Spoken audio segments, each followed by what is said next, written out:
Hello, Thrivers. Welcome back. Today, I want to talk about what it feels like when trauma is stored in your body. What does that look like in your life? And how does that happen? What does that even mean? Okay, I want to share with you guys things that I wish I had known when I was on the beginning of my healing journey. Because when you don't understand this, you not only feel disconnected from your body, but you can feel like you're going crazy. You can feel like you're losing your mind.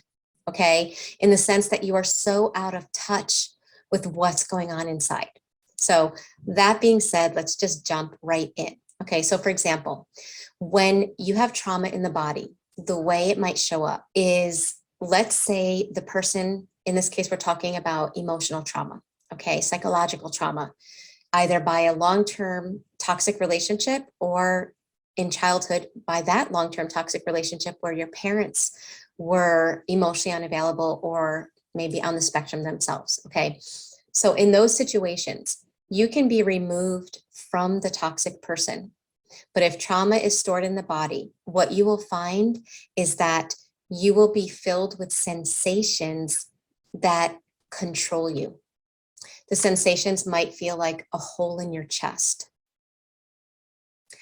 a deep, overwhelming sense of pain that follows you like a shadow and you're constantly trying to avoid it. Or it shows up in uncomfortable sensations in your body when you are triggered emotionally, but you don't exactly know why. You just know that at times your body gets flooded with overwhelming sensations of fear, dread, helplessness, hopelessness, depression, anxiety. And it almost feels like it's out of your control, almost like your body is taking over your life. Okay, now that might sound a little bit drastic or dramatic, but for example, because of those sensations, you begin doing less and less the things that you once loved. You begin avoiding people and places because of those sensations in your body. Your life becomes this challenge to try to live without those sensations throwing you into emotional flashbacks that seem to last for days and weeks. It's almost like you feel in battle with your own body. Okay, if that resonates with you, let me know in the description box below, because that's going to encourage other people to know that they're not the only ones. This is something that happens. They aren't crazy. The problem is that there is trauma in the body.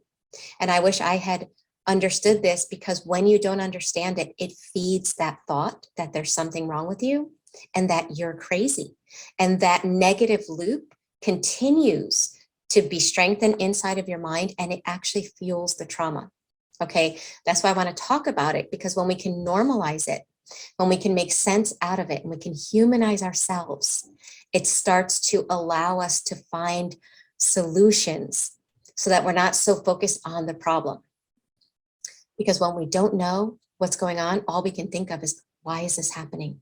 What's wrong with me? I used to be like this, but now I'm like this, and I'll never be the same again. And now my life is like this. And why is this so hard? And why is this so challenging?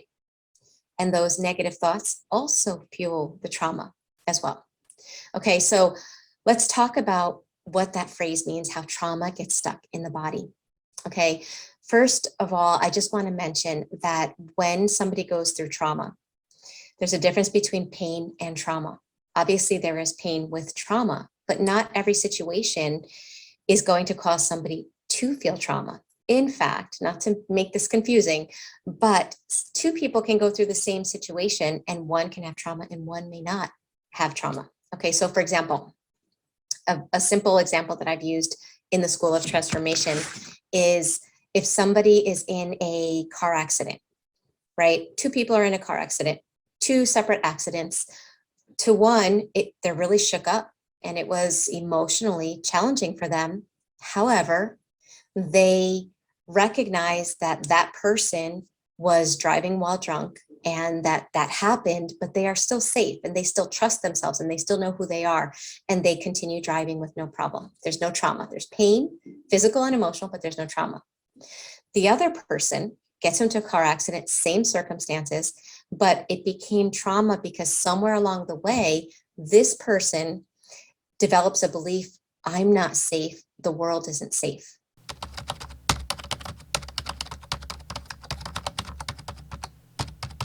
And when that was charged inside of them for whatever reason, if that belief takes root and they're not able to process the event, what your brain does is when it's overcharged like that without the ability to process, is it stores the trauma in a way that's different than other memories. In other words, it stores it as an implicit memory instead of an explicit memory. Implicit memory involves our unconscious, our subconscious. And because it's in our unconscious and our subconscious, rather than having words, it has sensations. There are sensations that it's attached with it, but without the facts. So it's in our unconscious, it shows up in sensations, but it's also fragmented. It's in pieces in such a way that your brain has a hard time bridging those sensations with what's going on in your life. And the reason that happens is because when trauma occurs, when it's too much for your system, it's like an emotional overload for your system, it overloads the nervous system and your body gets thrown into fight or flight. So whenever we're in fight or flight, there's a lot of traumatic energy that runs through the body. And if it doesn't have a release, then it winds up getting stuck or stored in the surrounding muscles, organs, and connective tissue of the body. And whenever we store trauma in our tissue, our brain disconnects from that part of the body because it wants to block the experience. It thinks it's helping you. So what happens is we might feel things in our body. We might feel a pain in our back, a constant tension in our shoulder, a never-ending tension in our brain, in our mind, a hole in our chest, a tenseness in our gut. We don't know why it's there, but it's constant and chronic. And what makes it challenging? What makes it challenging is because the body stores trauma this way. It does it and it disconnects you from the memory. You don't know why the sensations are happening. And because they're so uncomfortable, that's when you start living life trying not to feel those sensations because they don't feel good in the body. The problem is what we resist persists. By trying to not feel the sensations, by trying to avoid anything that brings up the sensations, essentially that is what lets trauma continue to stay in the body. And you can be out of relationships for a long, long time, decades. And the sensations, because it's part of our implicit memory, they are so memorized by your subconscious mind that when you're in familiar situations that as the trauma, you will feel those sensations. And again, since avoidance works hand in hand with trauma in the sense that people try to avoid anything that touches on those sensations, then you just wind up living with the side effects of trauma for a long time. And so, for example, when it comes to narcissistic abuse, this is horrible because you were traumatized by the relationship and you can be out of the relationship and still feel like you're suffering. When trauma is in your implicit memory, and just to give you an example of the difference between implicit and explicit, implicit is something memorized. It's in our subconscious. So for example, when you started learning how to ride a bike, right? And you learned and you learned and you learned, and then it got put in your implicit memory so that you don't have to think about it every time you see a bike. Your brain doesn't have to exert any energy at all because it memorized it that fast. Well, that's what it does with trauma as well. It memorizes it that fast that you don't have to think. In fact, sometimes you wish you could think at those moments when the trauma becomes activated, but it happens so fast because it's part of your implicit memory. And so just to give an example, let's say something that happens a lot with narcissistic abuse or childhood trauma is if, as a child, if you weren't allowed to be your authentic self. Like every time you were trying to just be, just feel and just act like you, If you were punished, abandoned, shamed for doing that repeatedly, your brain learned it and it memorized it. And so how this shows up in adulthood is anytime you want to be you, you're about to show a piece of authenticity. And it's almost like you have an emotional hangover afterward because you're beating yourself and you're wondering, did you say the right thing? And all these thoughts are coming up.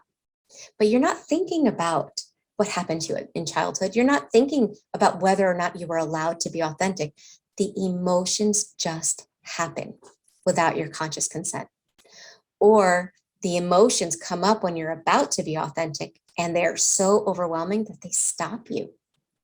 You don't have the power to be you. And there's no one in your life, your external life, that's trying to stop you, except the trauma that's in your body. So a big part of recovery, yes, is about understanding what happened to you, learning about maybe childhood trauma, parents that are emotionally unavailable or on a spectrum of being unhealthy, of having a personality disorder, learning about them so you can put the pieces together. But then it's about shifting and learning how to get trauma out of the body, learning how to resource yourself from within, learning how to teach yourself what's going on inside, that things are different. Yes, you may have been helpless at one time. Yes, you may have been hopeless or in fear for very good reason. But you want to add information to those areas of your brain and your body so that you don't stay stuck in that as if you haven't changed, as if you are in the exact same situation, because your nervous system won't grow with time. It won't outgrow this fear that it has. It won't outgrow the trauma that's stuck in its system. You have to teach it. And it takes time, it takes effort, it takes learning, and it takes practice. The subconscious mind learns through repetition plus emotion. It's learning how to help your nervous system to work through the trauma. And that being said, if anyone has been trying to work through the trauma and get it out of their body for a long period of time and they're still struggling, I invite you to the Thriver School of Transformation. Starting January, we're going to start learning how to resource from within. We're going to learn tools that help us with our nervous system regulation. Once we have the resources from within, we're going to work through how to process and release trauma. And we're going to learn how to have a healthier relationship with ourselves, with your nervous system, with your body, with your self-image, as well as with others. So enrollment does close the 31st of December. So there's still a couple of weeks if you want to join us and start 2022 doing a deep dive, learning how to process and let go of the trauma that's in the body.